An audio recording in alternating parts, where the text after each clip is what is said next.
the CBCP News Weekend Report. Church called to confront rising suicide cases. Marawi Prelate elected as the new head of Interreligious Dialogue. CBCP to divest from fossil fuels. Vatican waives immunity of Papal Diplomat accused of sexual assault. Another Filipina up for sainthood. This is Nico Balbidina of CBCP News Weekend Report.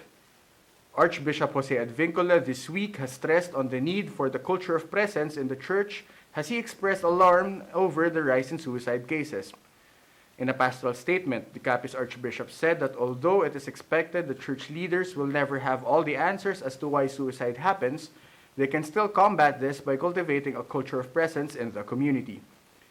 Emphasizing on the role of families, Advincula said that suicide can be prevented if parents journey with, give quality time to, and listen to their children and other members of the family.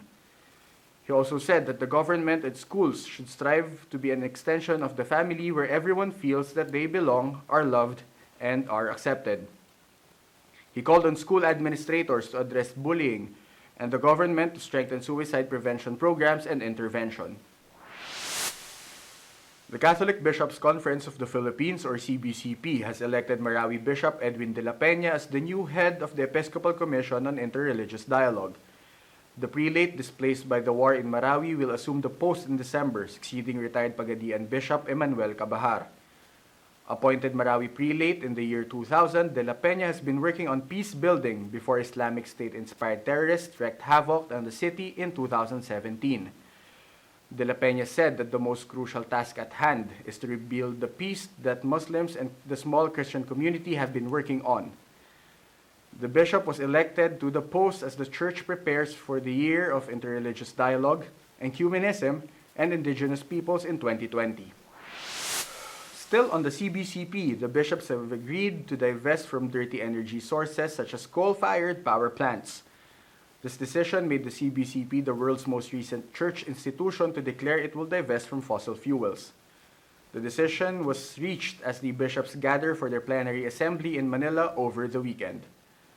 Father Edwin Garrigues, Caritas Philippines Executive Secretary, said the diocese would instead place its money in renewable sources of energy. According to him, the divestment is a part of the 10 action points for the Laudato Si campaign that the CBCP adopted. Garrigues then, however, clarified that the divestment will take some time to be accomplished because of the legal procedures that must be observed. In the Vatican, the Holy See has waived the diplomatic immunity of a French diplomat who is under investigation in Paris for allegedly sexually assaulting a city official. In a Catholic News Service report, Vatican Press Office Interim Director Alessandro Ghisotti said that the move underlined the diplomat's desire to fully cooperate with the French authorities. Ghisotti confirmed on July 8 that the Holy See had waived the diplomat's immunity in light of the criminal proceedings underway against him in France. In January, prosecutors in Paris had launched a formal investigation into an allegation against Italian Archbishop Luigi Ventura.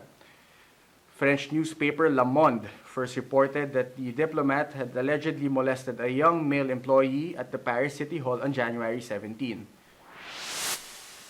Back in the Philippines, Pope Francis has put another Filipina nun on the path to sainthood by declaring her venerable.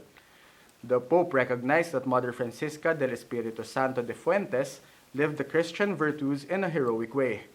Mother Francisca, who died in Manila in 1711, was the founder of the Dominican Sisters of Saint Catherine of Siena. The process of becoming a saint is lengthy, often taking decades or centuries to complete. Mother Francisca's path to sainthood started as early as December 2002, when the Vatican had been petitioned to open the cause of the nun.